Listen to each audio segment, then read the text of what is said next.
The title of the lesson today is God Will Judge the Nations. God will judge the nations.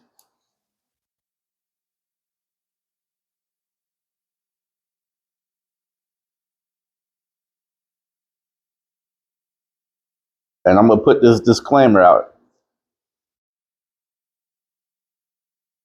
that we are not a hate group.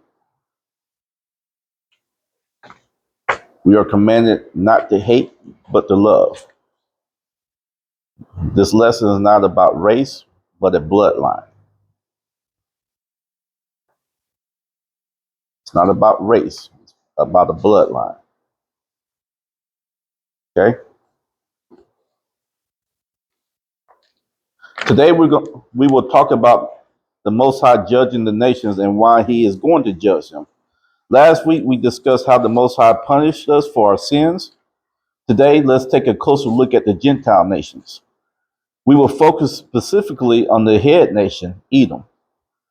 As we go through the lesson, you will hear about other nations that have shown hatred towards the Most High and his people. But Edom took that hatred to a whole new level. They took that hatred to a whole new level, and we're going to get into some articles. We're going to read some articles, but we're going to start off with the children of Israel, what the Most High commanded them going into the land, going into Canaan. Right? Let's go to Deuteronomy chapter 12, verse 29 to 32.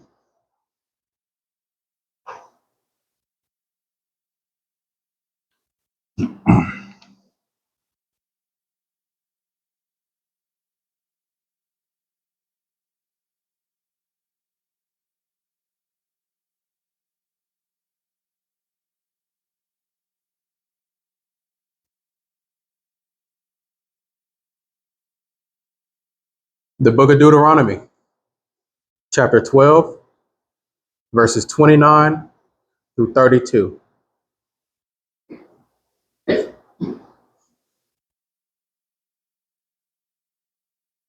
When the Most High thy power shall cut off the nations from before thee, whither thou goest to possess them, and thou succeedest them, and dwellest in their land, take heed to thyself that thou be not snared by following them, after that they be destroyed from before thee, and that thou inquire not after their gods, saying, how do these nations serve their gods?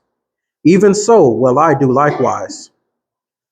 Thou shalt not do so unto the Most High thy power. For every abomination to the Most High, which he hateth, have they done unto their gods. For even their sons and their daughters they have burnt in the fire to their gods. What thing soever I command you, observe to do it. Thou shalt not add thereto, nor diminish from it. He says, what things soever I command you, you observe to do. Thou shalt not add thereto, nor diminish from it. He's telling them, do not add to my law and do not take away from my law. Right? And we went over that a few weeks ago, right? About when it says, I'm the Lord thy God, I change not. Why does he change? Because if he changes, then there comes confusion. And he's not confusing. Okay? So let's go to Revelations 22 and 14.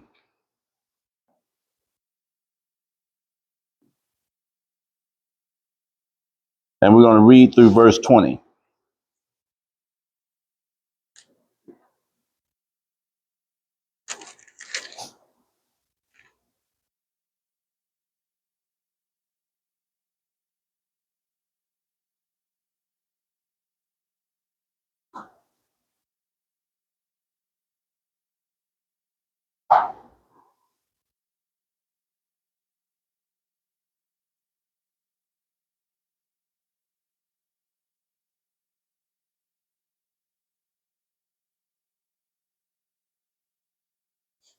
The book of Revelation, chapter 22, verses 14 through 20.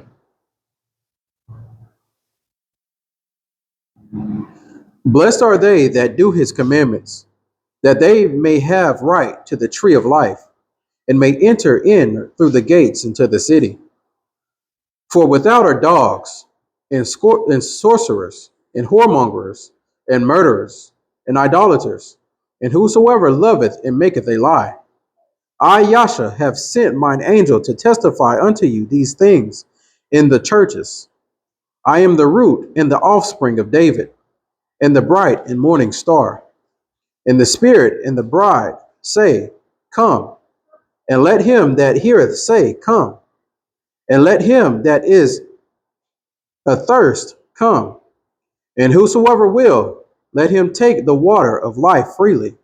For I testify unto you, unto every man, that may hear the words of the prophecy of this book. If any man shall add unto these things, the Most High shall add unto him the plagues that are written in this book. And if any man shall take away from the words of the book of this prophecy, the Most High shall take away his part out of the book of life, and out of the holy city, and from the things which are written in this book. For which testify these things, saith, Surely I come quickly. Amen. Even so, come, Lord Yasha. Okay, so as you see, he went right back to the law. He went right back to Deuteronomy, right? Saying, don't take away from the book and don't add to the book, right? And he says, For I testify unto every man that heareth the words of the prophecy of this book, if any man shall add unto these things, the Most High shall add unto him the plagues that are written in the book.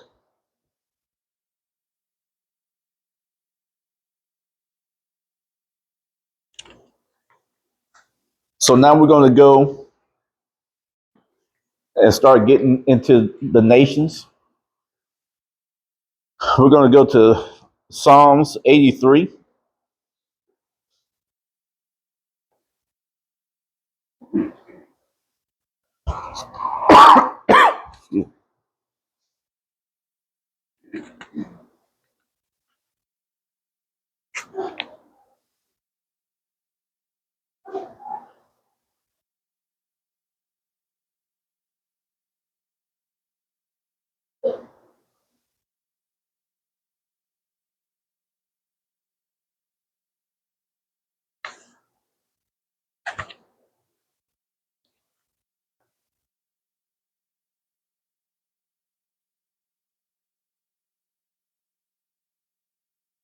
The book of Psalms, chapter 83, verses 1 through 18.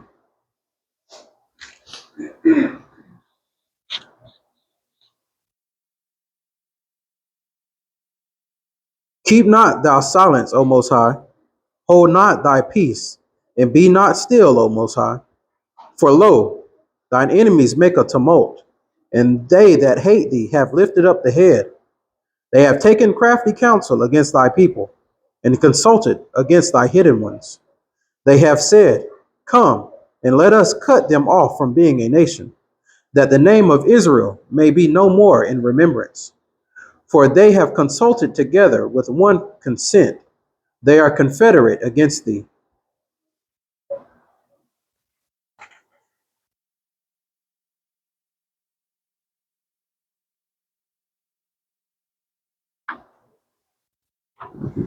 Yeah, keep going. All right. Verse 6. The tabernacles of Edom, and the Ishmaelites of Moab, and the Hagarenes, the All right, Baal. hold on right there. All right.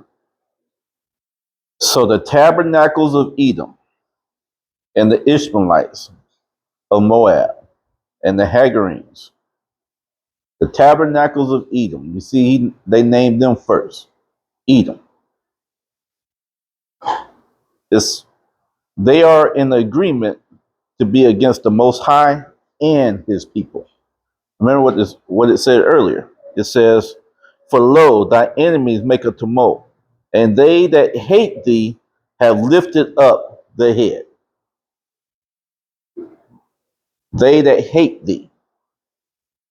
So he's letting you know the name of the nations that hate the Most High. Go ahead. Verse 7. Gabal and Ammon and Amalek, the Philistines, with the inhabitants of Tyre. Assur also is joined with them. They have Hopan, the children of Lot, Selah. Do unto them as unto the Midianites, as to Sisera, and to Jobin, to the brook of Kishon, which perished at Endor. They became as dung for the earth. Make their nobles like Oreb, and like Zeb, yea, all their princes also, Zebah, and as Zalmunna, who said, let us take to ourselves the house of the Most High in possession. O my Most High, make them like a wheel, as the stubble for the wind, as the fire burneth a wood, and as the flame settleth the mountains on fire. So persecute them with thy tempest, and make them afraid with thy storm. Fill their faces with shame, that they may seek thy name, O Most High. Let them be confounded and troubled forever. Yea, let them be put to shame and perish, that men may know that thou, whose name alone is Ahiah, art the Most High over all the earth. Okay. So in verse 15 it says, "So persecute them with thy tempest, and make them afraid with thy storm." Right? When you look in the Strongs, that's hurricane or whirlwind. Right? So in verse 16 it says, "Fill their faces with shame, that they may seek thy name." So you see how the psalmist is saying, punish them so they can what? Seek his name. Mm-hmm. Right? Just like how we went over last week, how we had to go through that punishment to seek and find him. Right? Let's go to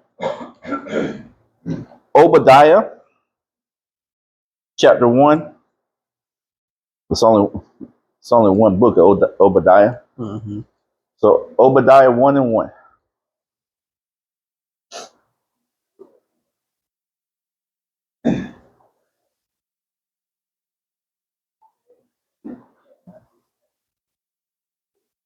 And Ishmael, that's where Muhammad came out of. And he brought that false religion of Islam. And we went over that a few weeks ago when we was talking about the false prophets. But like I said, today's focus, we're going to focus a lot on Edom because they're the head nation of all those other nations. They're the one that said, come and let us make a tumult. Come and let us make an agreement against the children of Israel. Everything revolves around them. And Amalek is part of Edom. He was the grandson of Edom, Esau. of Esau. Mm-hmm. Yeah, he was the grandson of Esau. So, and he plays a pivotal role in what's going on in this world today. And they're part of the people that you cannot speak about. They're the untouchables. If you talk about them, you'll lose your channel. You'll get banned. So, but we'll end up doing another deep lesson about those people at another point, because I mean the information, the word has to be put out. So, but yeah, let's go to Obadiah 1:1. The book of Obadiah, chapter 1, verses 1 through 9. The vision of Obadiah. Thus said the Most High Power concerning Edom. We have heard a rumor from the Most High that an ambassador is sent among the heathen.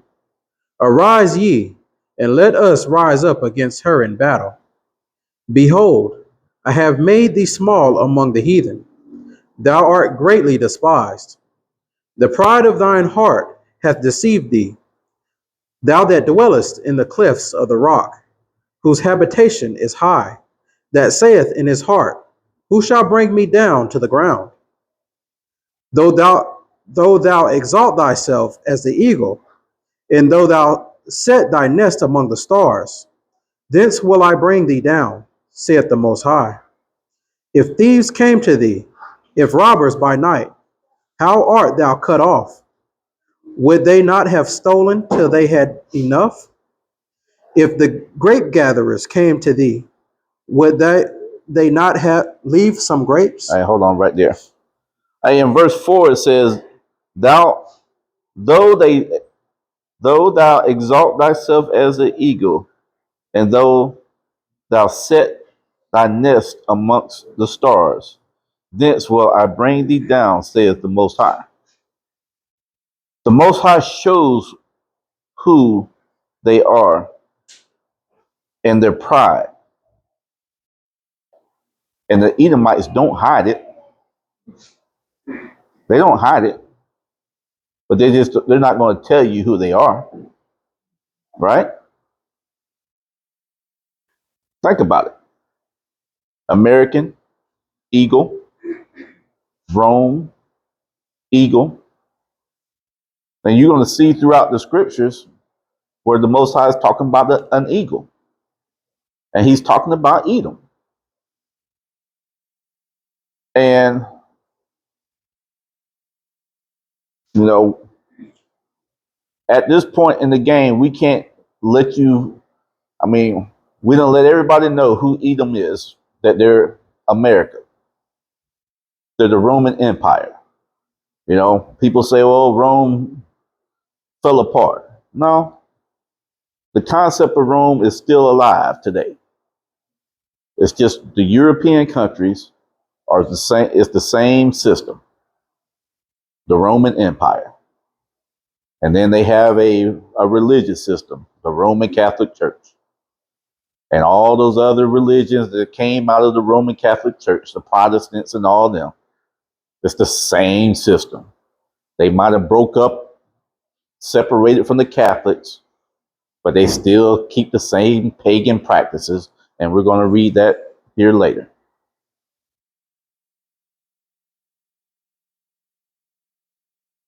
So the Most High shows who they are in their pride.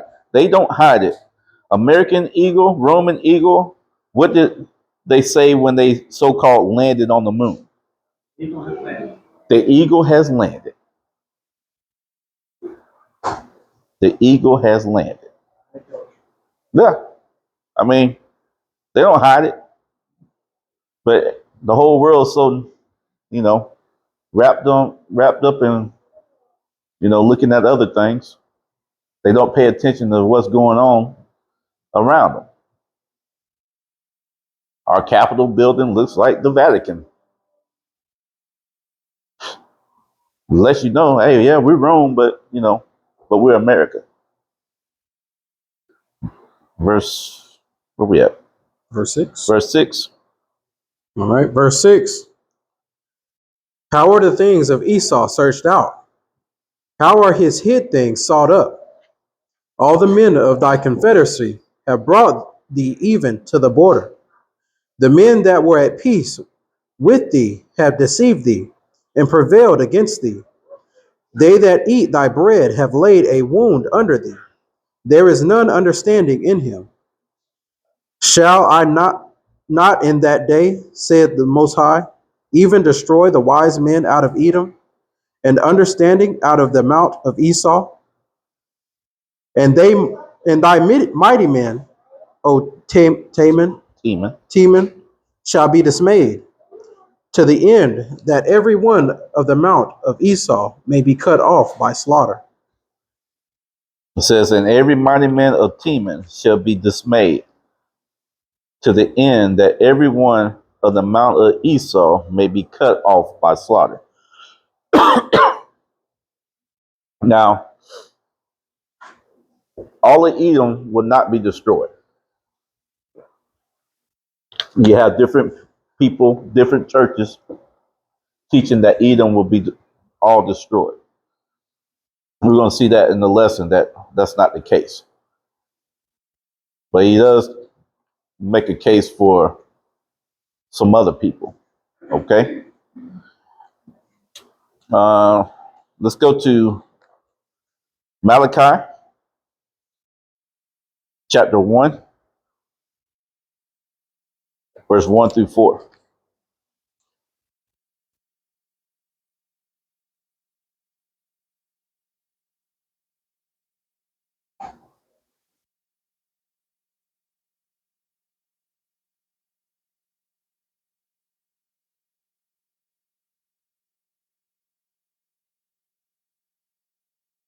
The book of Malachi, chapter 1, verses 1 through 4.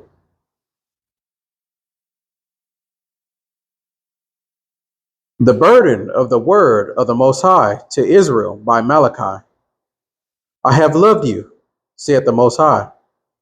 Yet ye say, wherein hast thou loved us? Was not Esau Jacob's brother, saith the Most High?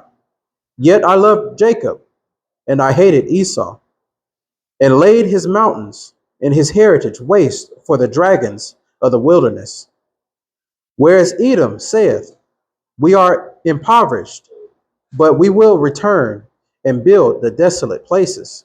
Thus said the Most High of hosts, they shall build, but I will throw down, and they shall call them the borders of wickedness, and the people against whom the Most High hath indignation forever. Excuse me.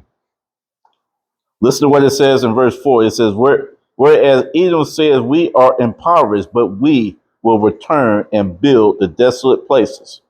Thus says the Most High of hosts, they shall build, but I will throw down, and they shall call them the border of wickedness.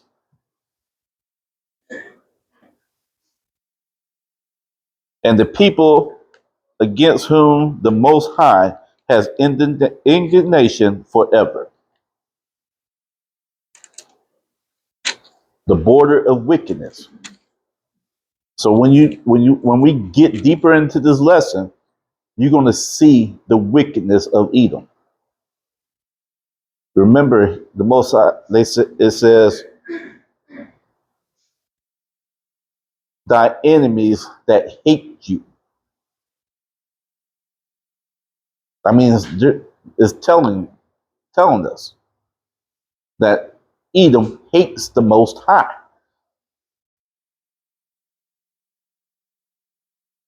Let's go to Romans chapter 9,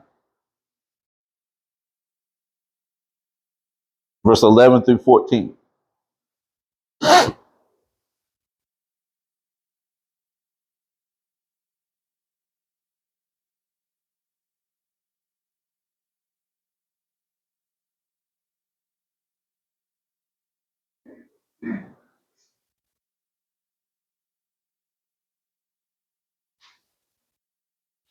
Romans chapter 9, verse 11 through 14. For the children being not yet born, neither having done any good or evil, that the purpose of the Most High according to the election to election might stand, not of works, but of him that calleth.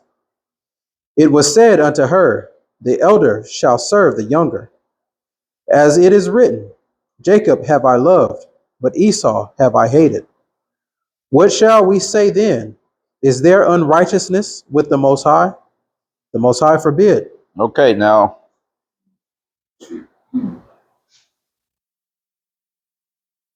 Edom takes it as being unrighteous. The Most High chose Jacob over him. But listen what Paul says. It says, as it was written, Jacob have I loved, but Esau have I hated. What shall we say then? Is there unrighteous with the Most High? Most High forbid.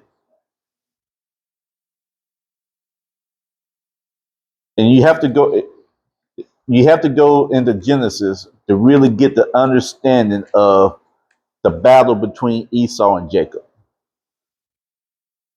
I could have went there, but the lesson would have been extra long. So, but go back to Genesis and read the history of Esau and Jacob.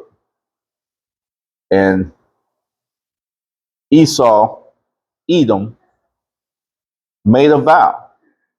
He said, I would kill my brother Jacob. And that's been passed on from generation to generation to generation. Nothing has changed. Their lust for killing the children of Israel is still continuing this day.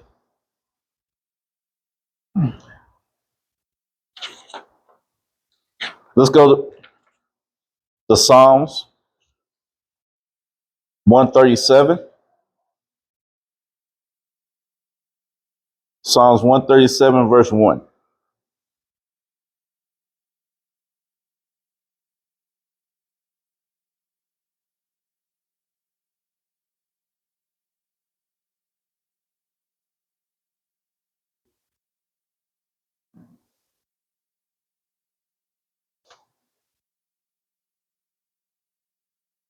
The book of Psalms, chapter 137,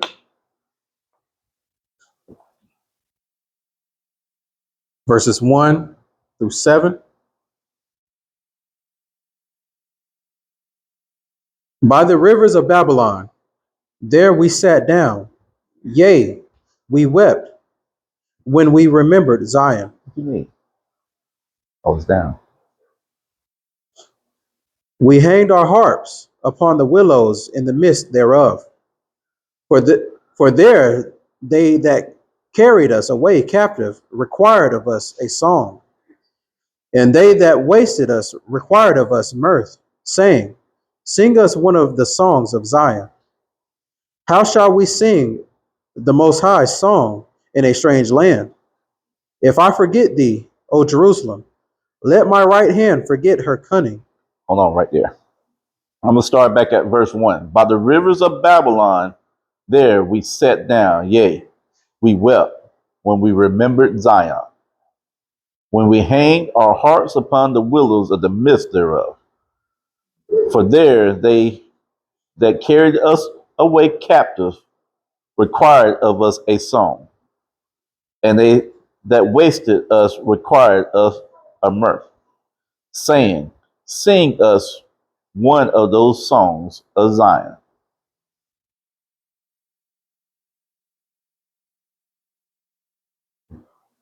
And what have we been singing? We've been singing for them ever since captivity. Ever since they brought us over here on a slave ship, we've been singing for them.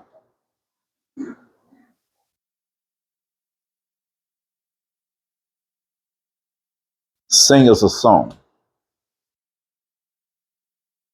Go ahead. Verse 5. If I forget thee, O Jerusalem, let my right hand forget her cunning. If I do not remember thee, let my tongue cleave to the roof of my mouth. If I prefer not Jerusalem above my chief joy. Remember, O Most High, the children of Edom in the day of Jerusalem, who said, raise it, even to the foundation thereof. It says, if I do not remember thee, let my tongue cleave to the roof of my mouth. If I prefer not Jerusalem above my chief joy, remember, O Most High, the children of Edom in the day of Jerusalem, who said, raise it, even to the foundation thereof. Let's go to Exodus. Let's go to Exodus 17 and 14. Hold that in Psalms Yeah, 137. hold that in Psalms. Thank you, sir. Yep.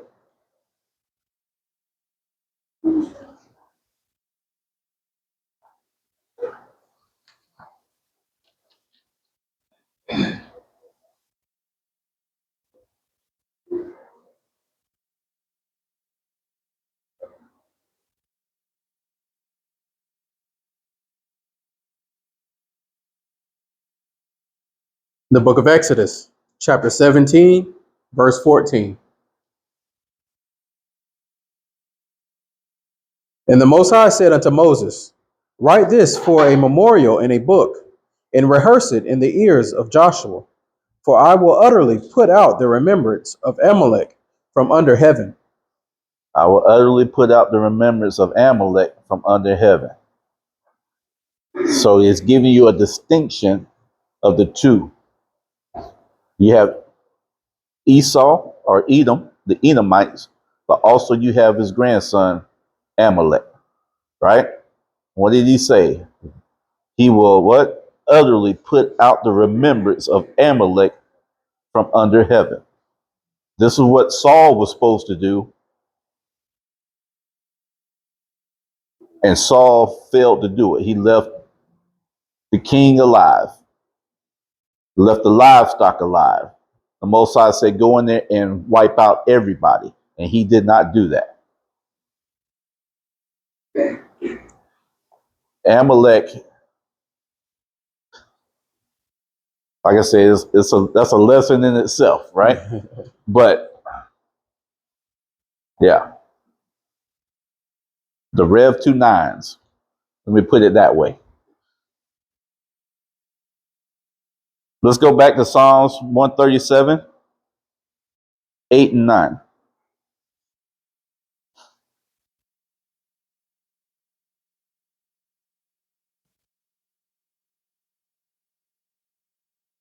The book of Psalms, chapter 137, verses 8 and 9.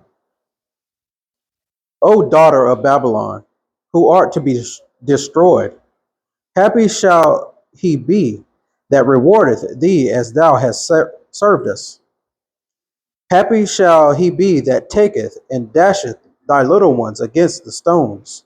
You see what it says in verse 8? It says, O daughter of Babylon. So, but we see that they're talking about Edom. But what does he just call them? The daughter of Babylon. We know the Edomites are not the Babylonians. So this tells you they are like Babylon. Their whole system was based off of Babylon. The comparison, right? So if the whole system, if you want to know how Rome operated, go back and look at Babylon. Slavery, taxation, the integration, they integrated people into the system. And then they did mass deportations if you didn't integrate with them. It's the same system. So now you see how the future prophecy and revelation, how they end up becoming the daughter of Babylon, right? Because it's the same system. But the Romans they took it, Rome took it to a whole new level. Let's go to Revelation 17 and 1.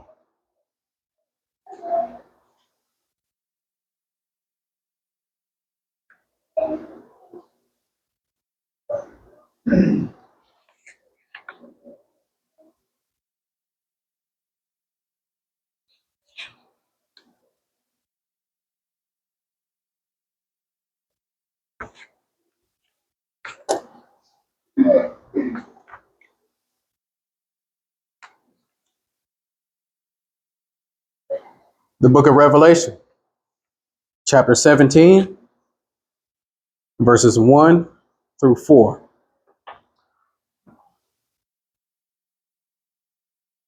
And there came one of the seven angels which had the seven vials, and walked with me, saying unto me, Come hither, I will shew unto thee the judgment of the great whore that sitteth upon many waters, with whom the kings of the earth have committed fornication, and the inhabitants of the earth have been made drunk with the wine of her fornication.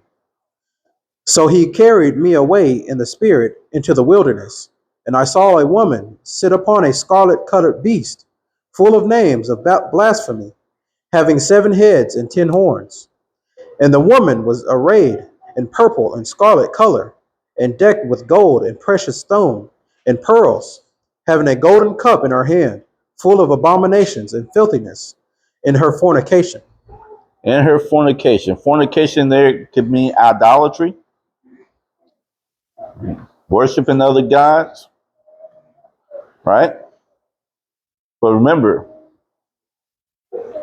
what did it say? It had a golden cup in her hand, right? And it was full of blasphemy, having 7 heads and 10 horns. And the woman was arrayed in purple and scarlet color, and decked with golds and precious stones and pearls, having a golden cup in her hand, full of abominations and full of her fornication.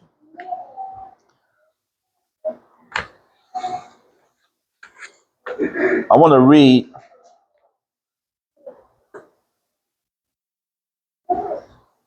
we're going to read to you this article,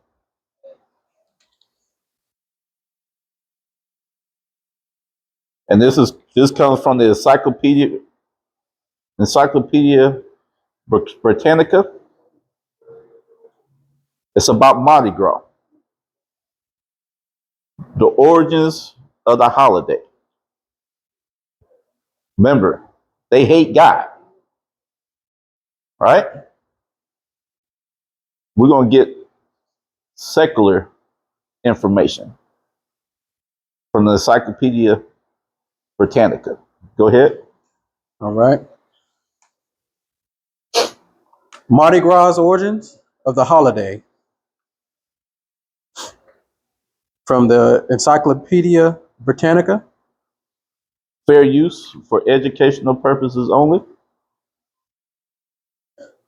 The origins of Mardi Gras can be traced back thousands of years to ancient pagan festivals celebrating the transition from winter to spring. Read it again. The origins of Mardi Gras can be traced back thousands of years to ancient pagan festivals celebrating the transition from winter to spring. The transition from winter to spring. Go ahead.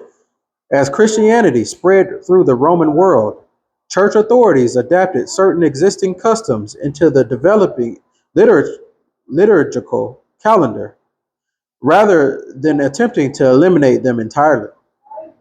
Over time, the period preceding Lent became associated with festivity and feasting, eventually turning into what would become Mardi Gras.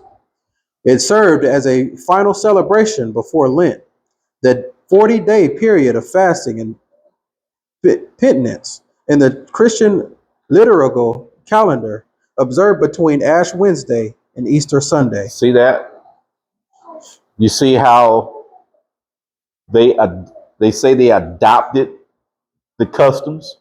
No, you already had the customs, and whatever another country's custom they had, or will integrate your paganism into it too. Remember, they hate God. They hate the Most High. So they're not going to teach you the Most High's laws, statutes, and commandments. It's not in them. They're enemies of the Most High.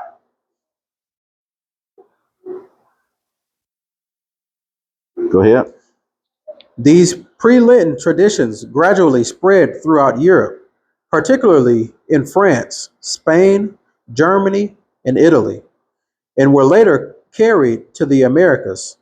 In the United States, the celebration became linked with New Orleans, whereas in Brazil, the border carnival season developed into one of the world's largest public festivals. So they brought it to the Americas, right? So if you brought it to the Americas, that means the people that you colonized, you taught them pagan practices. You came with the book. You came with the Bible saying that you was going to teach the word of God,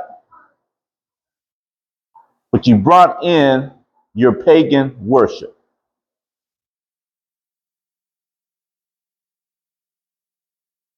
Diabolical.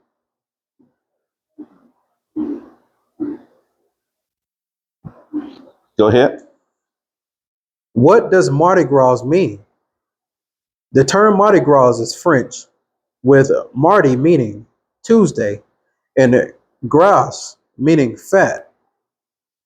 In France, the eve of Ash Wednesday came to be known as Fat Tuesday because of the custom of indulging in rich foods before onset of Lenten fasting. In the days preceding Lent, households traditionally stocked up on fatty items such as meat, eggs, milk, butter, and cheese, foods that would be limited or avoided during the preannual season. The broader celebration became known as Carnival, a word that may derive from medieval Latin expressions meaning to remove meat, another nod to the fasting and dietary restraint that follows the festivities. All right, we're going to stop right there. But if you go and you look at the gods, you can actually look up the gods of Mardi Gras and the cruise, the parades, right? They all have Greek, Roman, Greco names. And what did it say? It's the Catholics who brought it to the Americas. Rome brought it to the Americas. Edom brought it to the Americas. And they passed the customs to the people, to the indigenous people, to the Israelite people.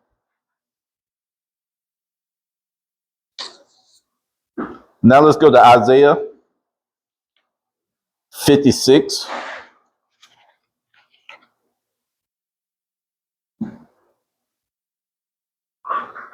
verse 1.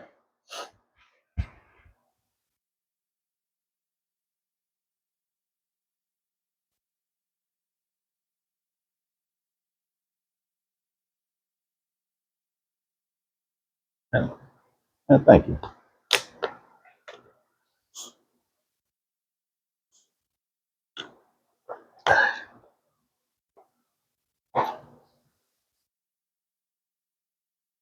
The book of Isaiah, chapter 56, verses 1 through 8.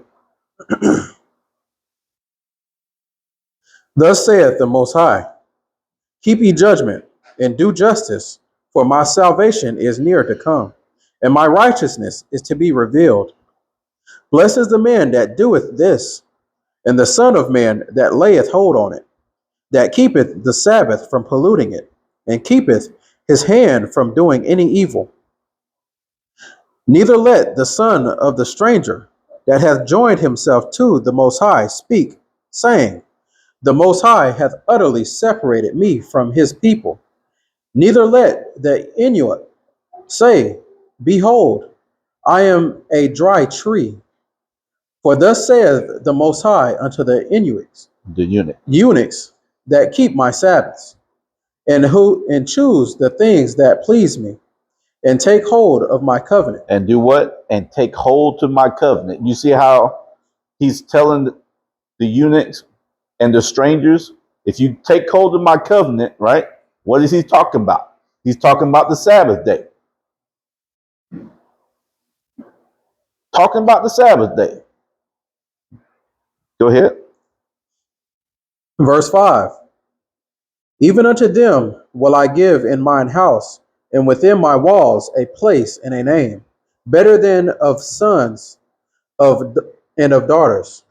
And I will give them an everlasting name that shall not be cut off. Also the sons of the stranger that join themselves to the Most High to serve him and to love the name of the Most High, to be his servants, every one that keepeth the Sabbath from polluting it, and take hold of my covenant. Okay, so now this is the Old Testament. This is Isaiah. This is a prophet letting the stranger, letting the Gentiles know. He says, also the sons of the stranger that join themselves to the Most High to serve him and to love the name of the Most High, to be his servant. Everyone that keepeth the Sabbath from polluting it and taking hold of my covenant. We mentioned the grafted in. You're supposed to be grafted into this covenant, but you're out teaching Sunday worship. That came strictly from Rome, straight from Rome. We went over that in the lesson about the prophets, how Constantine changed the Sabbath to Sunday. Who gave him the authority? Not the Most High. But see, the Most High said, what is the Sabbath day? Keep the Sabbath day and keep it holy. Keep it set apart.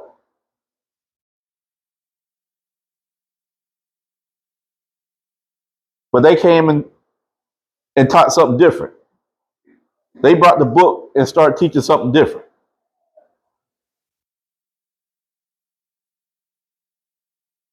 Adding to and taking away.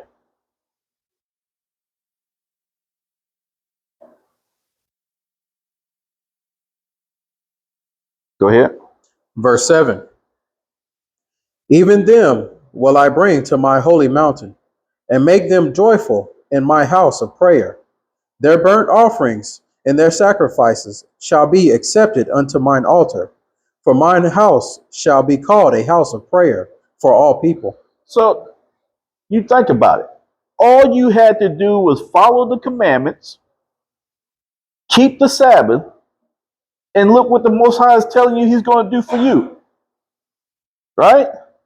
He says the Most High, which gathered the outcasts of Israel, says, yet I will gather others to him besides those that are gathered unto him. Hold on, let me go to verse 7. Even them will I bring to my holy mount, the Gentiles, and make them joyful in my house of prayer. Their burnt offerings and their sacrifice shall be accepted upon my altar. For my house shall be called a house of prayer for all people. He was giving them the opportunity. He's given them the opportunity to do the right thing. But what did Esau do? What did Edom do? What did Rome do? They couldn't do the right thing. They wanted to conquer land.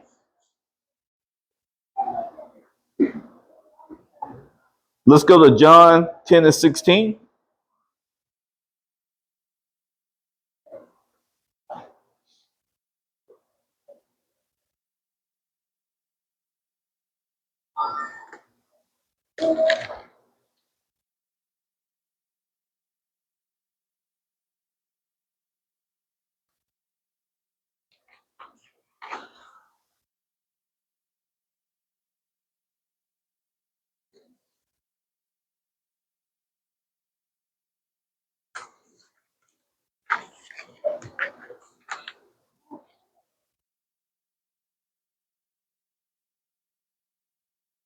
John chapter 10, verse 16. And other sheep I have, which are not of this fold, them also I must bring, and they shall hear my voice, and there shall be one fold and one shepherd. See that? You see how Christ is including them into the fold? He says, and other sheep I have, which are not of this fold, them also I must bring, and they shall hear my voice. So yes, it's some Gentiles, some of Edom is going to hear his voice and be brought into the fold.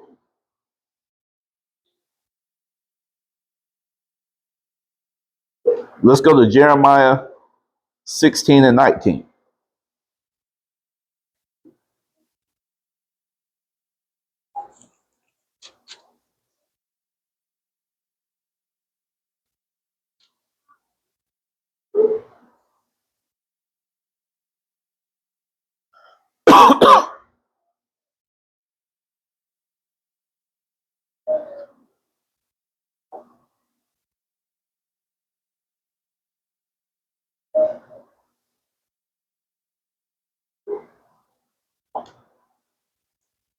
The book of Jeremiah, chapter 16, verse 19. O Most High, my strength and my fortress, and my refuge in the day of affliction.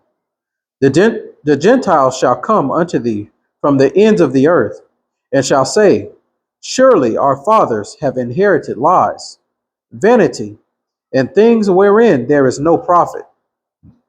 It says, surely our father has inherited lies, vanity, and things there is no profit.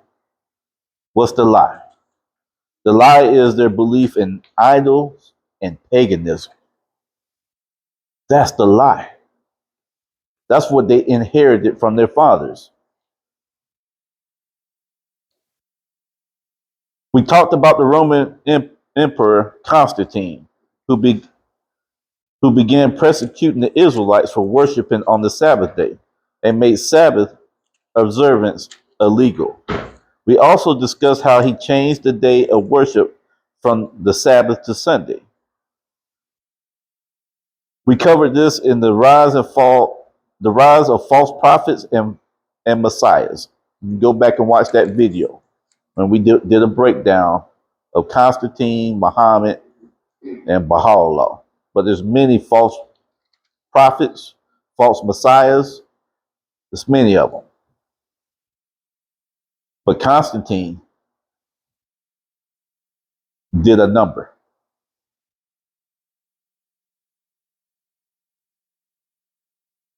Muhammad did a number on this too. Because what are the Israel what are the religion, the other big religion our people is in? Islam. And you have Farrakhan, well spoken, talking about the tiny hat people, talking about everything that the white man has done, but you are discontinuing your people from their heritage.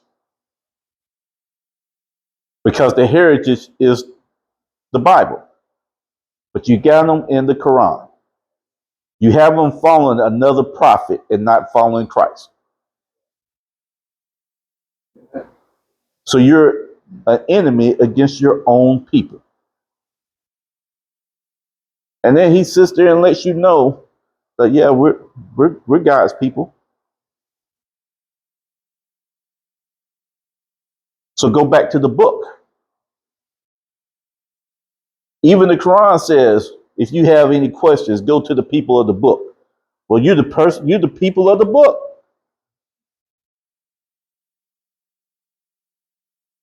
Go to the source. Go to the Most High. Let's go to Revelation 17 and 5. That's Ishmael's religion. Islam is Ishmael's religion, not the Israelites' religion. Revelation 17:5. The book of Revelation, chapter 17, verses 5 through 18.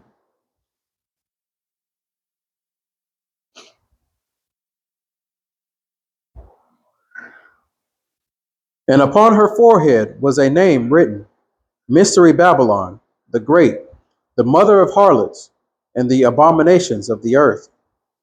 And I saw the woman drunken with the blood of the saints, and with the blood of the martyrs of Yasha. And when I saw her, I wondered with great admiration. And the angel said unto me, Wherefore didst thou marvel?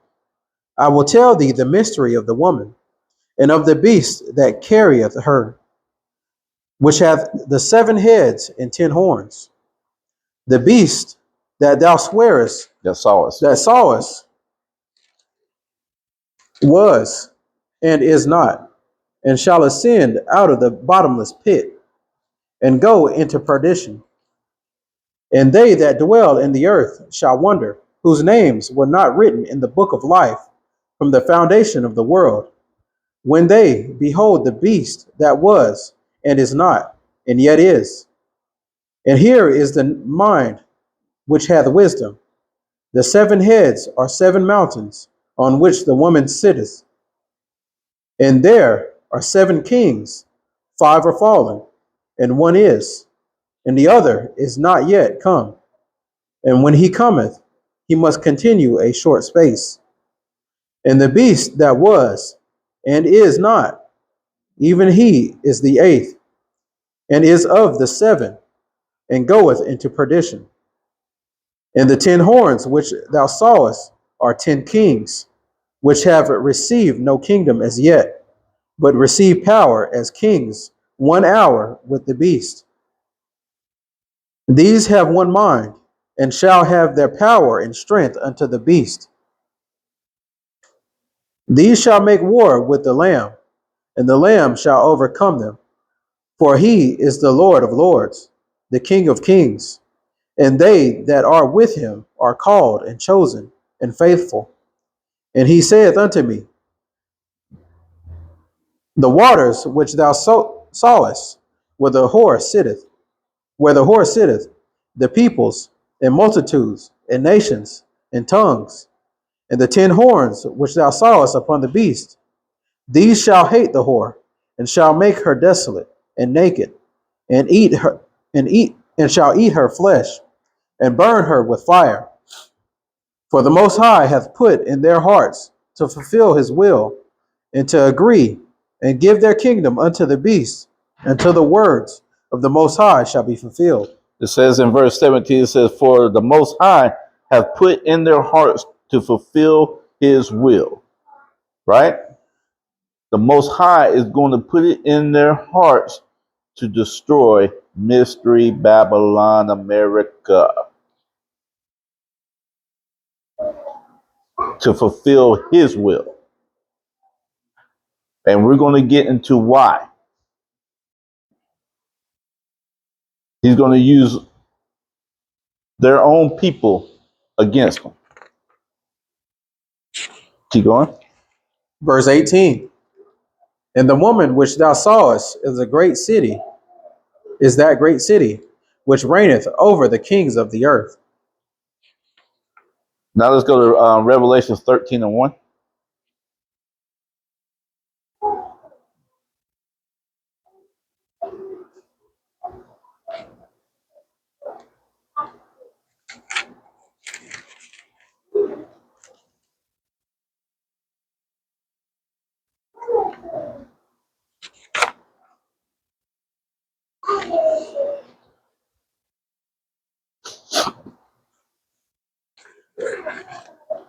The book of Revelation, chapter 13, verses 1 and 2. And I stood upon the sand of the sea, and saw a beast rise up out of the sea, having 7 heads and 10 horns, and upon his horns 10 crowns, and upon his head the name of blasphemy.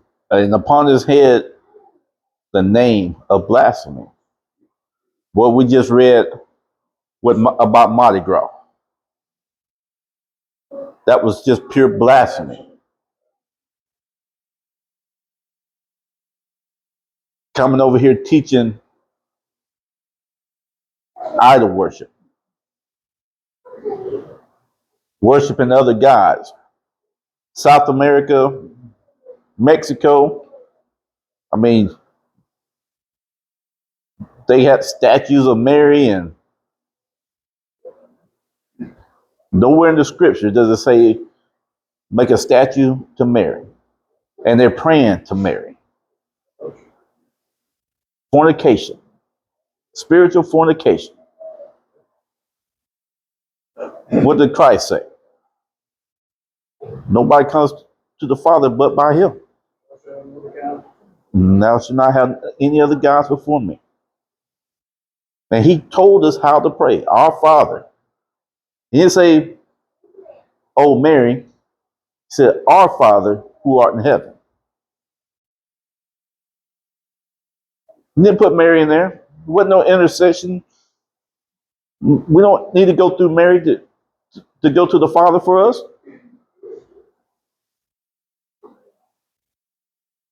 But they say it.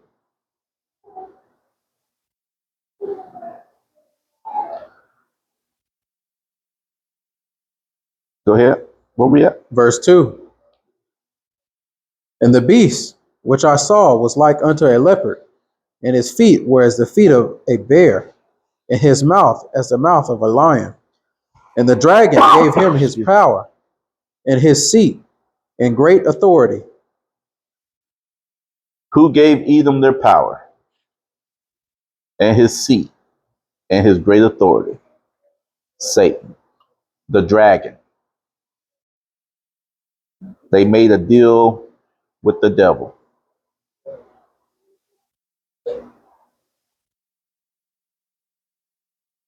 We're going to go back to the book of Obadiah.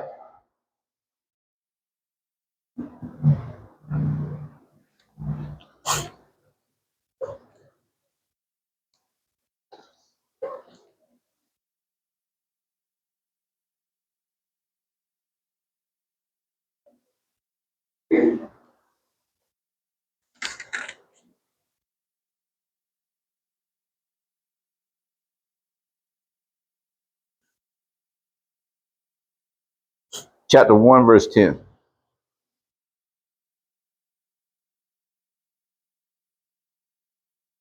And then we're going to get into, so we just went through their spiritual fornication, the blasphemy means that they taught the world.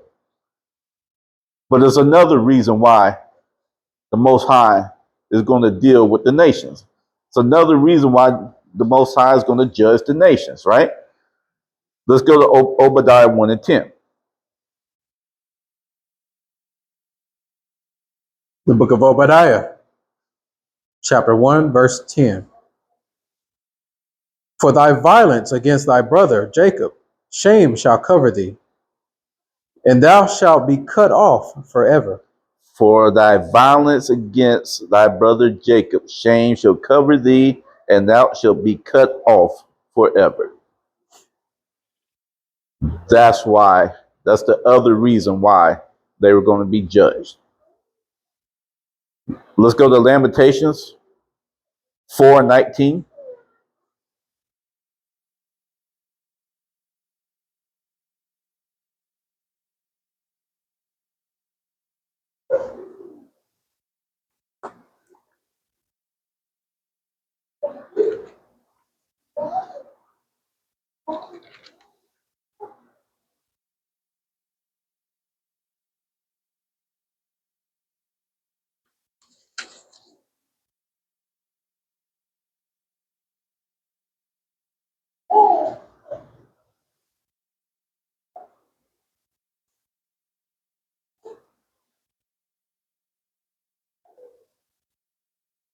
The book of Lamentations, chapter 4, verse 19.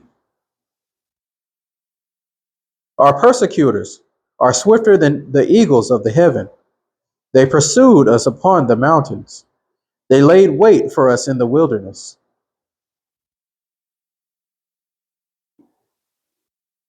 There's the eagle again. Let's go to Deuteronomy 28 and 49. So hold Lamentations and go to Deuteronomy 28 and 49, and we're going to go right back to Lamentations.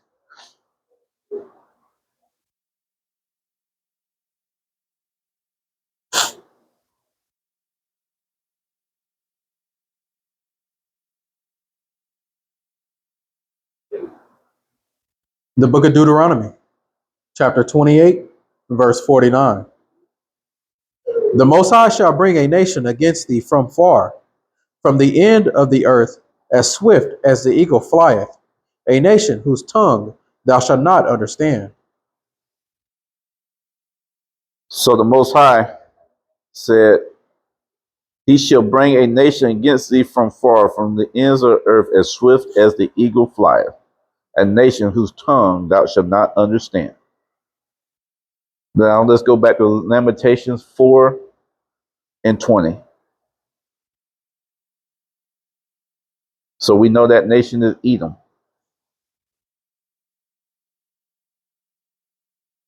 We didn't understand English, French, Spanish.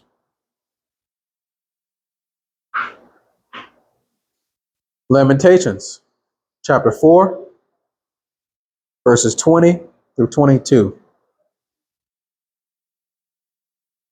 The breath of our nostrils, the anointed of the Most High, was taken in their pits, of whom we said, under his shadow we shall live among the heathen. Rejoice and be glad, O daughter of Edom, that dwellest in the land of Uz. The cup also shall pass through unto thee. Thou shalt be drunken, and shalt make thyself naked. The punishment of thy iniquity is accomplished, O daughter of Zion. He will no more carry thee away into captivity. He will visit thy iniquity, O daughter of Edom. He will discover thy sins. In verse 22, it says, the punishment of the iniquity is accomplished, O daughter of Zion. Just letting you know, the punishment of thy iniquity is accomplished, O Israelites. He will no more carry thee away into captivity. He will visit thy iniquity, O daughter of Edom. He will discover thy sins. What sins is he discovering? How you did his people. That's the sins that he's discovering.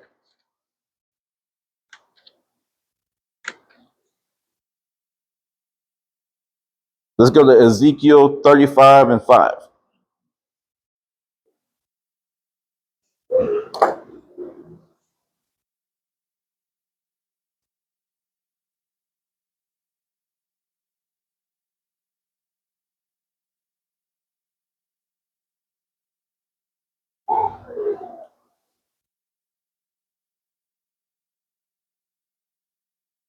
The book of Ezekiel, chapter 35, verse 5 through 15.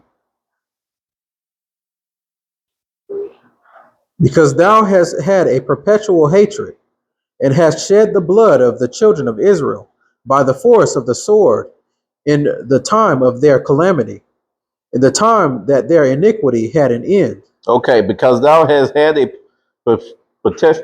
perpetual hatred and hast shed the blood of the children of Israel by force of the sword in the time of their calamity, in the time that their iniquity had an end.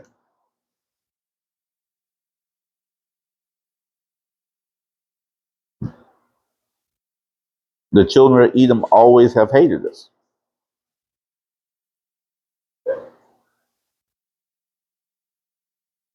Go ahead.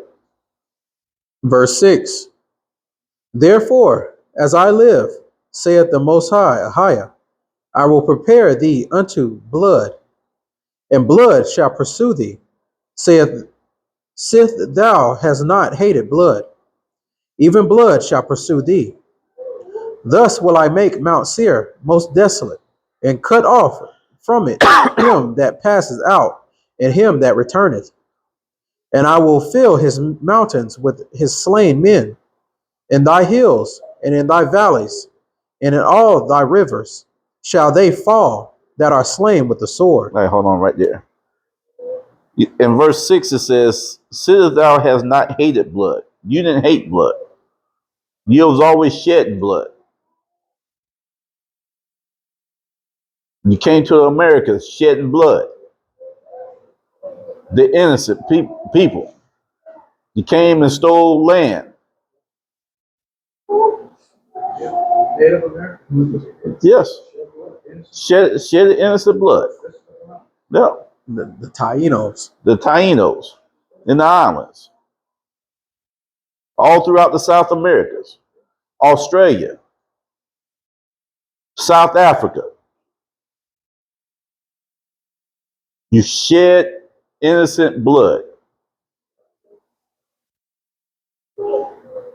The people welcomed you. Showed you how to plant crops. Was willing to trade with you. And not only that, man, look at Alexander the Greek. How he conquered.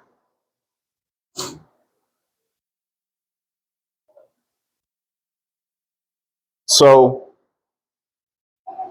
you went around stealing, slaughtering people. And like I said, you brought the book and said, oh, this is in the name of Christ. We're going to convert you to our pagan Christianity. Roman Catholicism. Yeah. The Catholics, the Protestants, they all had the same mindset. We'll slaughter them all. Convert or die. Convert or die. Muhammad had the same concept too. Convert or die. And I said it before, the disciples didn't go around converting people like that. They were preaching the word, teaching the word. Mm-hmm. Yep. Preaching Christ. Right? And then you really think about it, the book, the New Testament, you're supposed to be converting these people, and you're using the New Testament. Love thy neighbor as yourself just didn't click, didn't register. The people that you converting, you still was out there slaughtering them. I just doesn't ring a bell, huh? We're gonna go a little bit deeper into that here in a minute.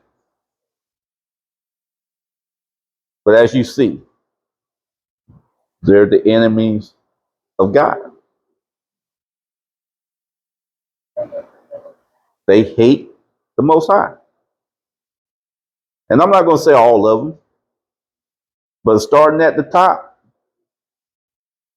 with their governments and the politics, telling you. The everyday average Joe around here would like to serve the Most High, but just don't know how. Just don't know how.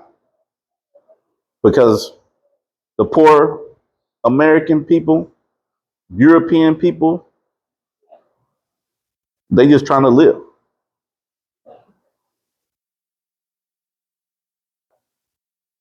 But go ahead. Verse 9. I will make thee perpetual desolations, and thy cities shall not return, and ye shall know that I am the Most High. Because thou hast said, these two nations and these two countries shall be mine, and we will possess it, whereas the Most High was there.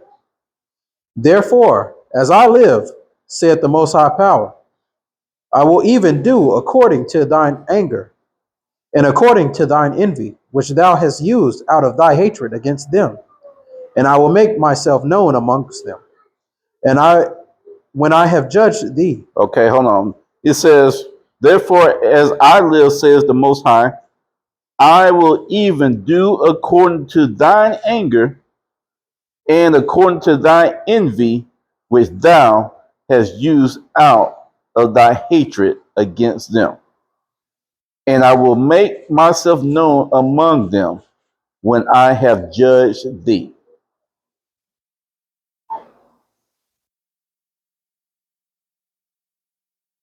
Go ahead. verse 12, and thou shalt know that I am the Most High, and that I have heard all thy blasphemies, He which what? and I have and that I have heard all thy blasphemies, which thou hast spoken against the mountains of Israel, saying, they are laid desolate, they are given us to consume. They are given to us to consume. They are given to us to kill. They're given to us to slaughter. They're given to us so we can take their land.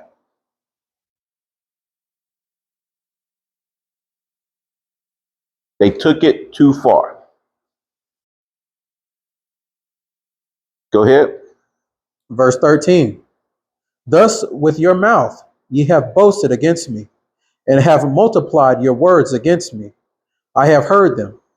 Thus said the Most High Ahiah, when the whole earth rejoiceth, I will make thee desolate. As thou didst rejoice in the inheritance of the house of Israel, because it was desolate, so will I do unto thee. Thou shalt be desolate on Mount Seir, and all Idumea, even all of it, and they shall know that I am the Most High. Verse 14, it says, thus says the Most High, when the whole earth rejoice, I will make thee desolate, as thou didst rejoice at the inheritance of the house of Israel, because it was desolate. So will I do unto thee, thou shalt be desolate, O Mount Seir. That's the home of the Edomites. And all the Idumea. That's another name for Edom. And they shall know that I am the Most High. Let's go to Ezekiel 25 and 1.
The book of Ezekiel, chapter 25,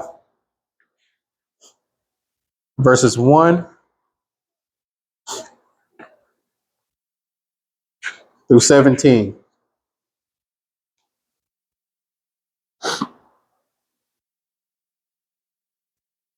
And the word of the Lord came again unto me, saying, Son of man, set thy face against the Ammonites, and prophesy against them, and say unto the Ammonites, Hear the word of the Most High, Ahiah.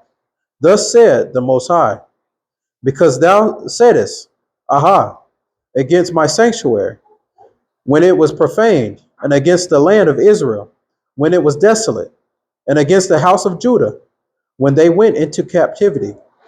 Behold, therefore, I will deliver thee to the men of the east for a possession, and they shall set their places in thee, palaces in thee, and make their dwellings in thee, and shall eat thy fruit, and they shall drink thy milk. As you see, he's talking about these other nations who conspired against us in Psalms 83.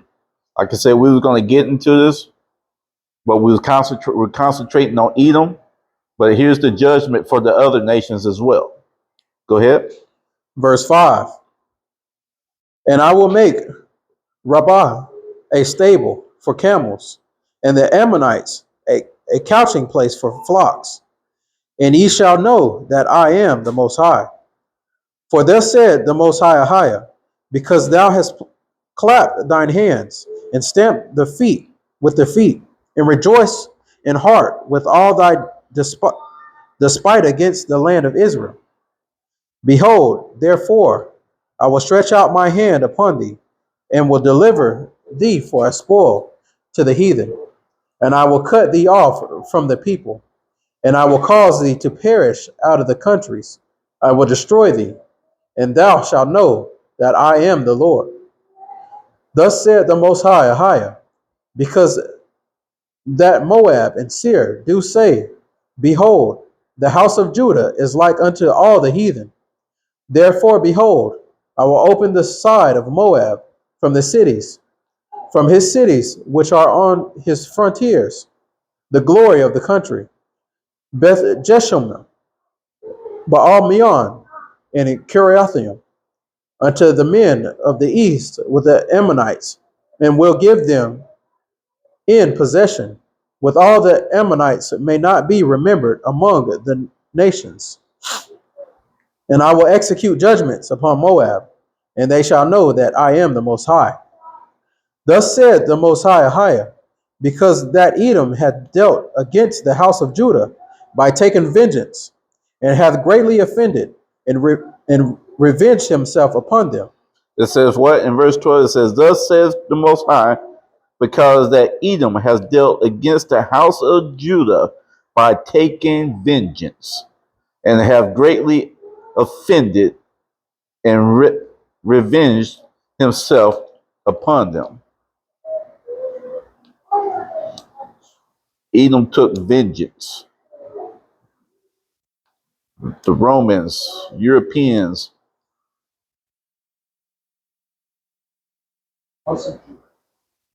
took vengeance on the people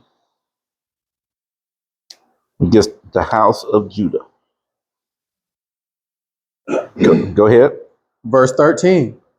Therefore, thus said the Most High, I will also stretch out my hand upon Edom, and will cut off man and beast from it, and I will make it desolate from Timon, and they of Dedan shall fall by the sword.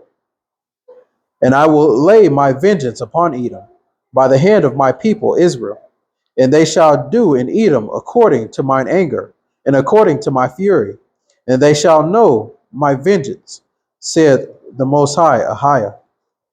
Thus said the Most High Ahiah, because the Philistines have dealt by revenge, and have taken vengeance with a despiteful heart, to destroy it for the old hatred. Therefore, thus said the Most High, behold, I will stretch out mine hand upon the Philistines, and I will cut off the Trithians, and destroy the remnant of the seacoast, and I will execute great vengeance upon them with furious rebukes. And they shall know that I am the Most High, and I shall lay my vengeance upon them. Now let's go to Joel chapter 3, verse 1.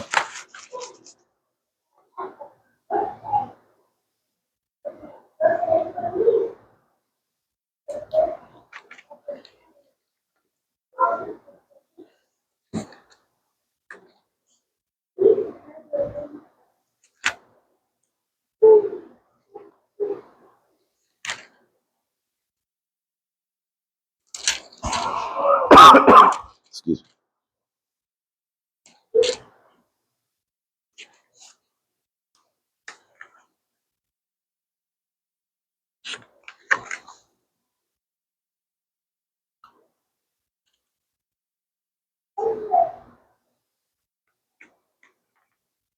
The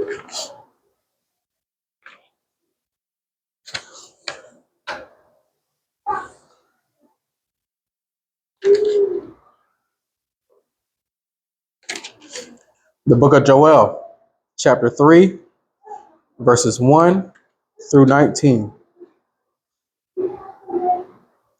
For behold, in those days and in that time, when I shall bring again the captivity of Judah and Jerusalem, I will also gather all nations, and will bring them down into the valley of Jehoshaphat, and will plead with them there for my people and for my heritage Israel, whom they have scattered among the nations, and parted my land.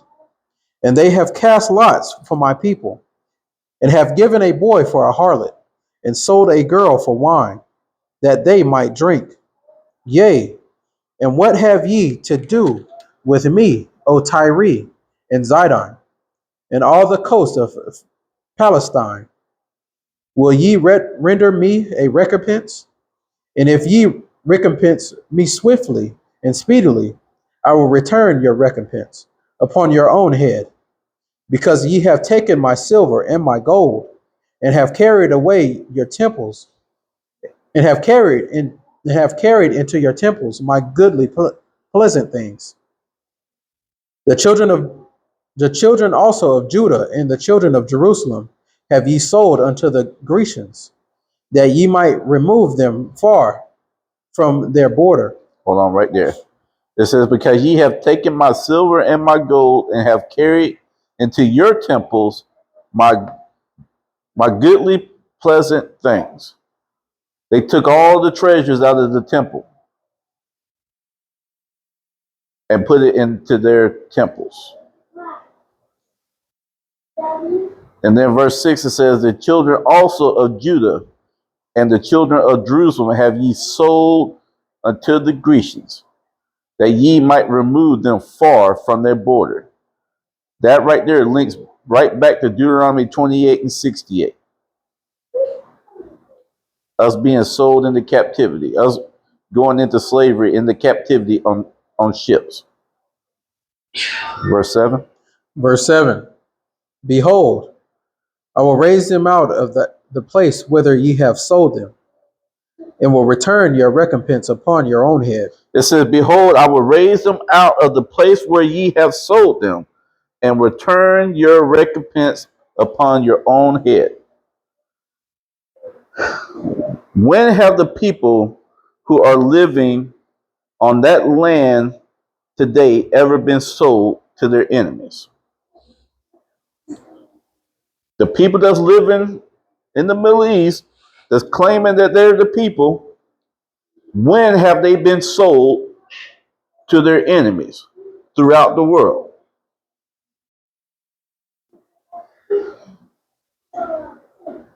They migrated all around the world as free people, not enslaved people. Just think about it. That's why they try to make it so difficult for people to speak openly about them. Because the more people talk, the more they may become exposed. The more you talk about them, the more they get exposed.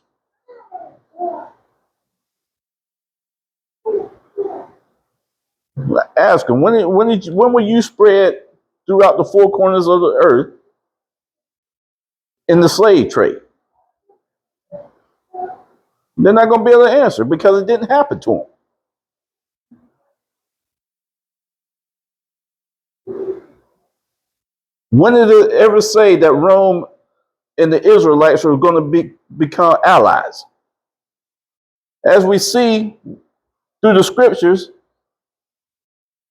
Edom always hated the Israelites, a perpetual hatred for them. But you see Rome and the people over there in the Middle East as allies. And they're always talking about, oh, we got to support our allies over there. Why? Because you're the same people.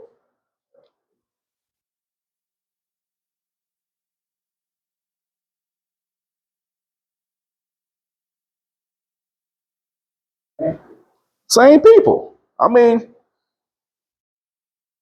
but we don't think. The people don't think. I mean, yeah, yeah, exactly.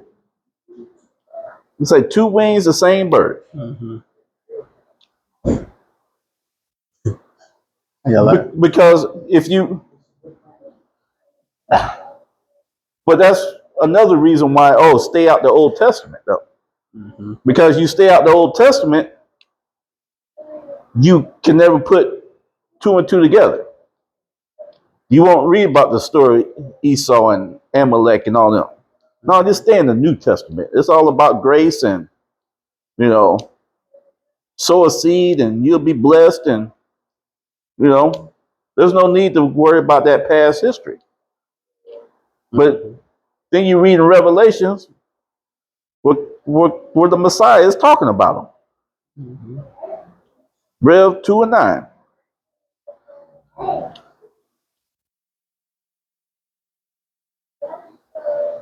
But they are the untouchables. But go ahead. And you also got, and like, if y'all ever heard the saying, God and politics don't mix. It's crazy because like Christ was going against the same politics that that held his people captives.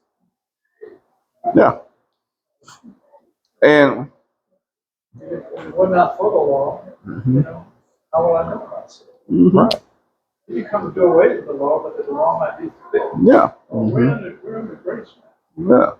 Yeah. And, it's just like, like they say, religion and politics don't mix. Mm-hmm. I mean, look like religion and politics are so enough mixing because they're Mm-hmm. hey, they quick to run to do those people's bidding over there. Mm-hmm. Got us in a war. Got the country in a war. Over what? For somebody won't get a bomb. Y'all got a bomb. Everybody else got a bomb, but these people can't have a bomb. I mean, and then they make up the lies. And here comes the lies. Oh yeah, they want to. I mean, I ain't gonna go there. I mean, it as you see the truth. When they say the truth shall make you free, set you free. Go ahead. Where we at? Verse 8. And I will sell your sons and your daughters into the hand of the children of Judah, and they shall sell them to the Sabaeans, to a people far off, for the Most High hath spoken it. See that right there. And I will sell your sons and your daughters into the hands of the children of Judah, and they shall sell them to the Sabaeans, to a people far off, for the Most High has spoken it. Now, to all the Christians and the Edomite Christians and say that they follow God, do you follow that right there? Are you prepared for that right there?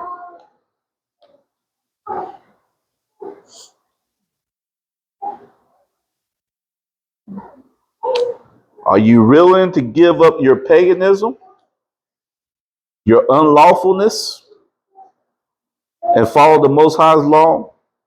Keep the Sabbath day? Because that right there is the result when you do. That right there is the result. That's what's going to happen to you if you do. And believe it. And believe it. Because it happened to us. Yeah. The Most High said, okay, you don't want to follow.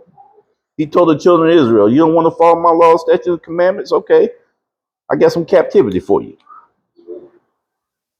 But now it's the opposite. Now, Gentiles, you're going to follow my laws, statutes, and you're going to follow my laws, statutes, and commandments. But now I have captivity for you because I have to repay you. And the ones that don't, they don't have access to the tree of life.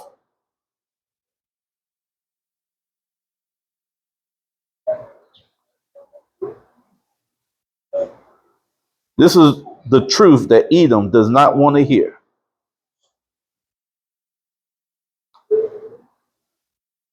Verse 9. Verse 9. Proclaim ye this among the Gentiles. Prepare war. Wake up the mighty men. Let all the men of war draw near. Let them come up. Beat your plowshares into swords, and your pruning hooks into spears. Let the weak say, I am strong. Assemble yourselves, and come all ye heathen, and gather yourselves together round about. Thither cause thy mighty ones to come down, O Most High. Let the heathen be weakened or wakened, and come up to the valley of Jehoshaphat. For there will I sit to judge all the heathen round about. Put ye in the sickle, for the harvest is ripe. Come, get you down, for the press is full, the fats overflow, for their wickedness is great. Multitudes, multitudes in the valley of decision, for the day of the Most High is near in the valley of decision. It says, multitudes, multitudes in the valley of decision.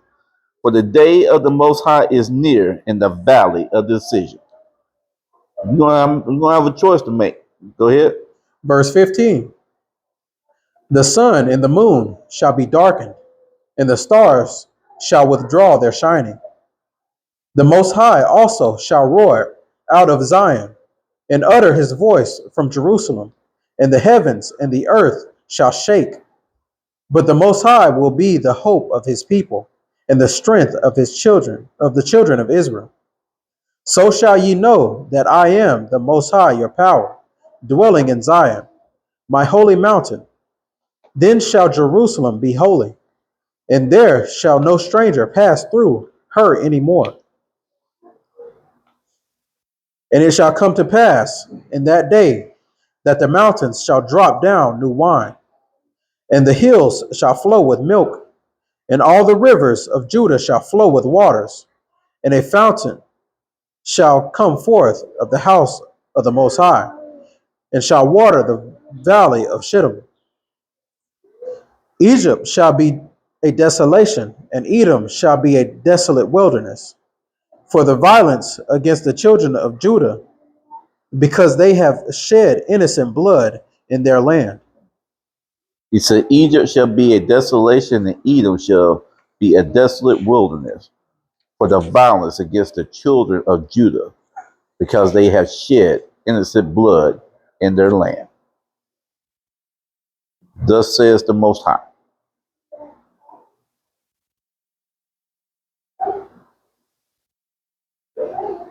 Let's go to 2 Thessalonians 1:6.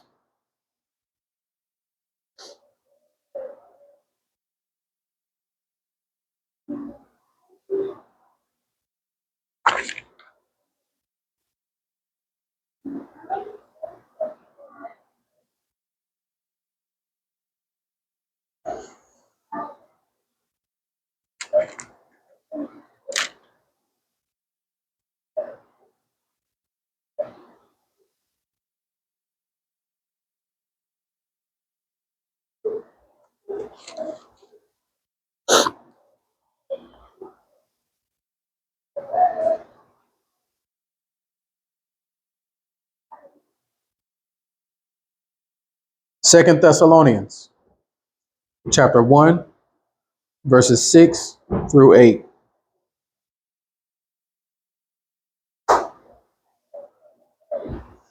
And now ye know what withholdeth, that he might be revealed. Where you at? Oh shoot, my bad.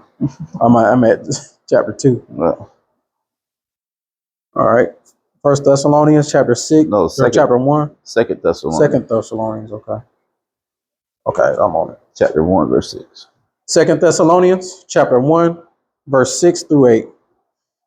Seeing it is a righteous thing with the Most High to recompense tribulation to them that trouble you, and to you who are troubled, rest with us when the Lord Yasha shall be revealed from heaven with his mighty angels in flaming fire, taking vengeance on them that know not the Most High, and that obey not the gospel of our Lord Yasha Christ. See that right there? It says, seeing it is a righteous thing with the Most High to recompense tribulation to them that trouble you. Tribulation. Think about the tribulation that we had to go through. Our people had to go through.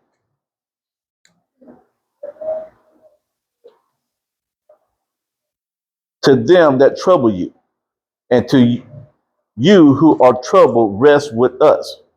When the Most High, no, when the Lord Yasha shall be revealed from heaven with his mighty angels in a flaming fire, taking vengeance on who? On them that know not the Most High, and that obey not the gospel of Yasha.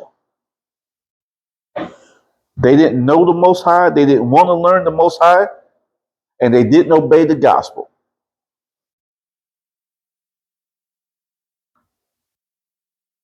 And many think that they're going to be raptured out of it.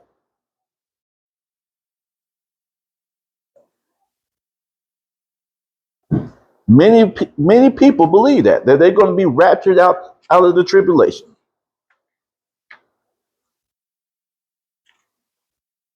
You don't have to prove yourself.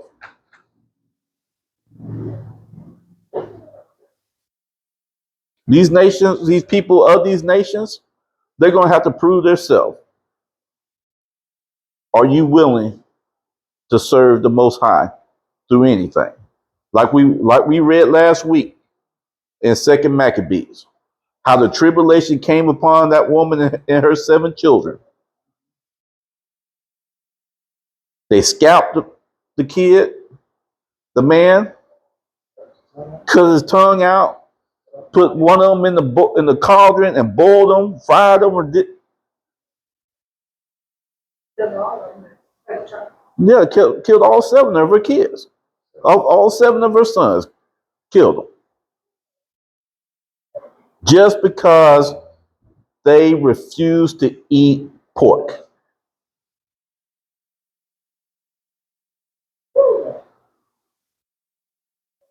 And you don't think that y'all don't have to go through a tribulation? It is, the Most High speaks of not even touching pork. He doesn't, And the dietary laws says certain foods you don't eat, but he also, something about that the swine, line is they don't even touch it. don't even touch it. Yep. Yeah. And you'll be unclean until the evening. Don't touch it. You got to go bathe. Go wash yourself.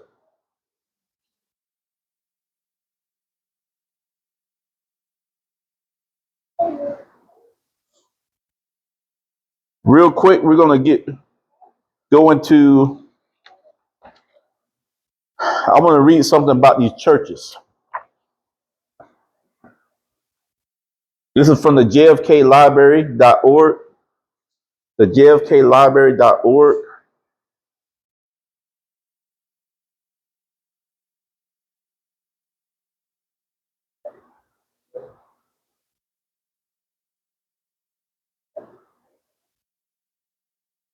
And it's about the 16th Street Baptist Church.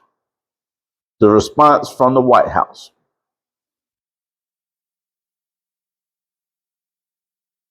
It says goals and rationale. Key events in 1963, such as the bombing of the 16th Street Baptist Church in Birmingham, Alabama, brought national attention to a local conflict. During the crisis, the president had to decide how to respond to the needs of the diverse individuals and groups directly involved in the situation while working towards making progress on civil rights as a nation. I'm not going to read the whole thing.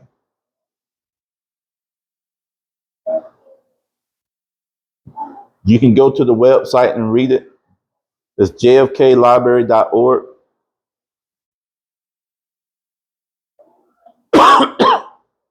But the KKK blew up a church,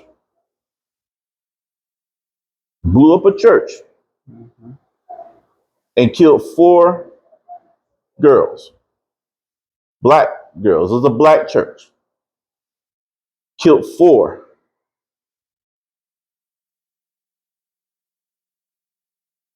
black little girls and injured, I think, 22 others. And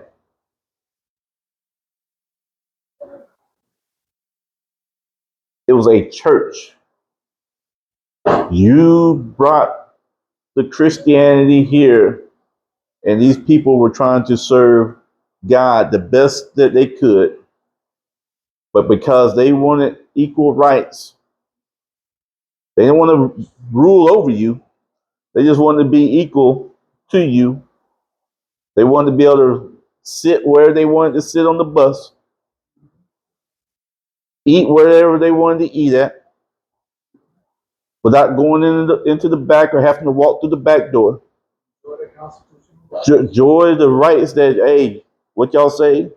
God gave them. Yeah. Right? Enjoy those rights. But because of that, and they were organizing out of the churches, they were blowing up churches. And Birmingham, they called Birmingham Bombingham. From 1947 to 1963, they blew up 47 different churches or different buildings.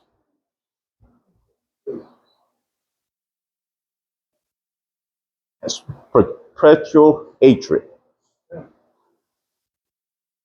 for our people.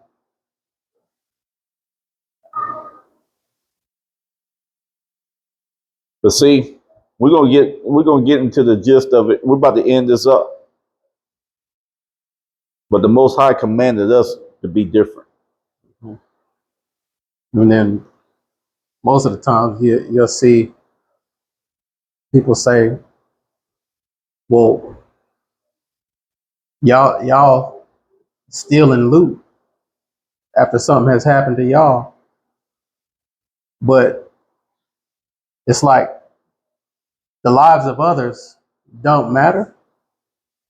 Yeah. I know the lives of others mean more to us than that little building that was burned and looted. Yeah. Yeah. I mean, we'll use Michael Vick, for example, right? Mm-hmm.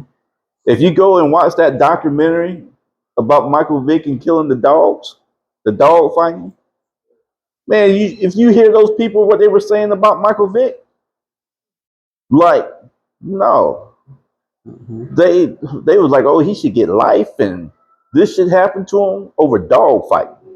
Hey, I know we're not supposed to harm no animals and everything, but you want to give this man life in prison because he was out there fighting dogs? So that dog's life is more important. And come to find out, he wasn't even the one fighting the dogs. You know? So, I mean, perpetual hatred For a particular race. for a particular people. We're going to say a particular people. No, because it's not about race, it's about a bloodline. That's what it boils down to, a bloodline. Where we at? We're going to go back to Joel chapter 3, verse 20 and 21.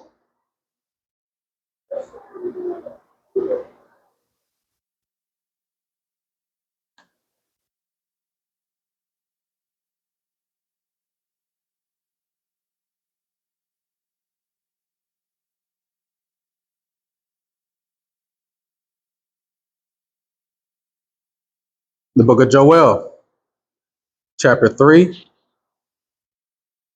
verses 20 and 21. But Judah shall dwell forever, and Jerusalem from generation to generation. For I will cleanse their blood that I have not cleansed, for the Most High dwelleth in Zion. Now let's go to Revelation 19, 1 and 2.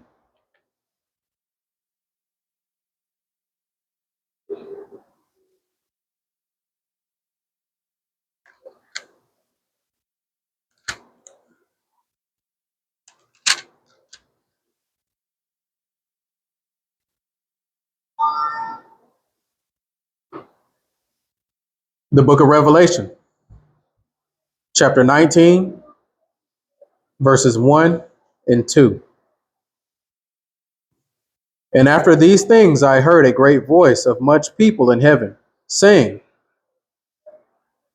Alleluia, salvation and glory and honor and power unto the Most High, our power.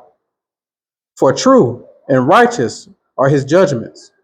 For he hath judged the great whore, which did corrupt the earth with her fornication, and hath avenged the blood of his servants at her hand. You see that? He says, for true and righteous are his judgments. For he has judged the great whore, which did corrupt the earth with her fornication, and have avenged the blood of his servants at her hand. We are the servants of the Most High. Our people are the servants of the Most High. I want to give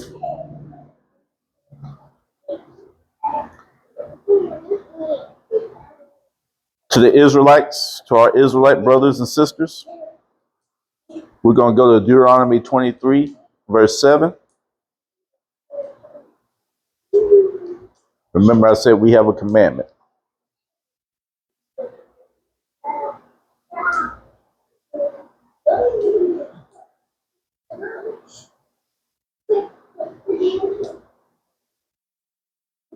The book of Deuteronomy, chapter 23, verses 7 and 8. Thou shalt not abhor an Edomite, for he is thy brother. Thou shalt not abhor an Egyptian, because thou wast a stranger in his land. For the children that are begotten of them shall enter into the congregation of the Most High in their third generation. Read that again. Deuteronomy, chapter 23, verse 7 and 8. Thou shalt not abhor an Edomite, for he is thy brother. Thou shalt not abhor an Egyptian, because thou wast a stranger in his land. The children that are begotten of them shall enter into the congregation of the Most High in their third generation. So the Israelites is out there teaching that the Edomites won't make it. Deuteronomy 23 and 8 said they will.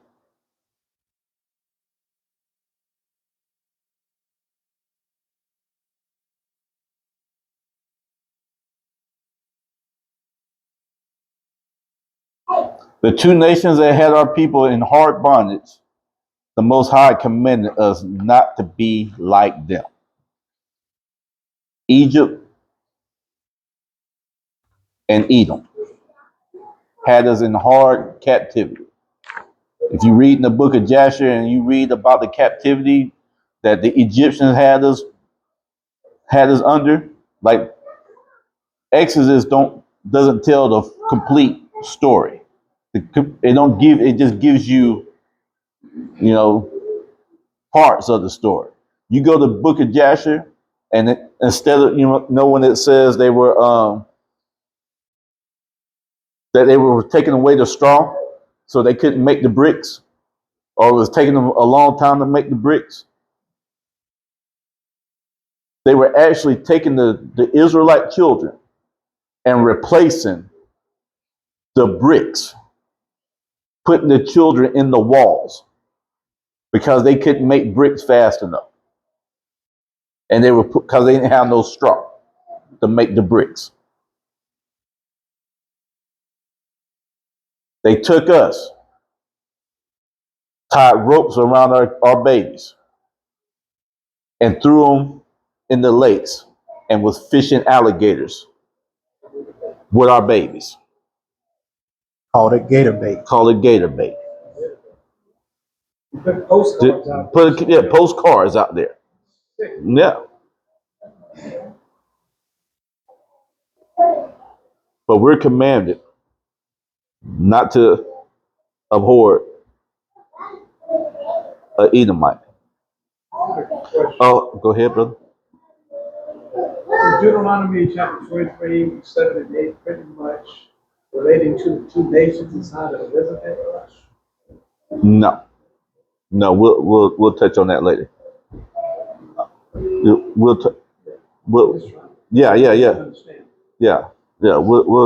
I'll go over that with you when we get offline. But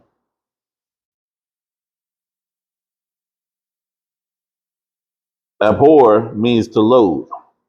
To loathe is a verb that means to feel intense hatred, disgust, or strong dislike for someone or something. See the commandment? Why is God going to judge the nations? Because of the religions and the systems they have established around the world, many of which have used the Bible to justify what they have done. They have used the scriptures to blaspheme the word of the Most High rather than to obey it. They were supposed to use the Bible to expose and strike down pagan practices. Instead, many adopted pagan customs and traditions and claimed that they were being done in the name of Christ. They have erected statues honoring Confederate generals and presidents of Confederacy, men who did not want to see us free. And when it was time to remove those statues, they were at an uproar. They say the Civil War was about states' rights. Yes, the right to maintain slavery and keep people enslaved. They have also used the Bible as a weapon against the Most High's people, teaching them that the law has been done away with, or what we are under only two commandments, rather than teaching the full counsel of the Most High.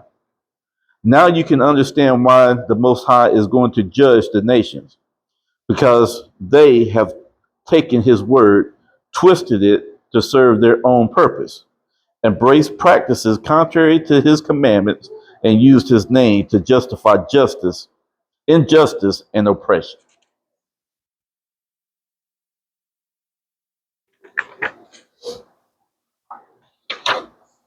That's all I have for you today. We're the brothers of Feed My Flock Church. Give us a like on Facebook. And if you've watched our video on YouTube, please share. All people are welcome at our church. We're not a church, like I said, we're not a church of hate, but we're going to teach the truth. We're going to tell the truth. Okay? It was hard for our people to digest the truth, but the Gentiles must digest the truth as well. So, like I said, your soul depends on it. Okay? Yeah. Yeah, and it's just like, if we didn't care for you, we wouldn't be telling you this. Yeah, that's the truth. You know? There's nobody else telling you the truth. You know, Mhm. we don't. Yeah.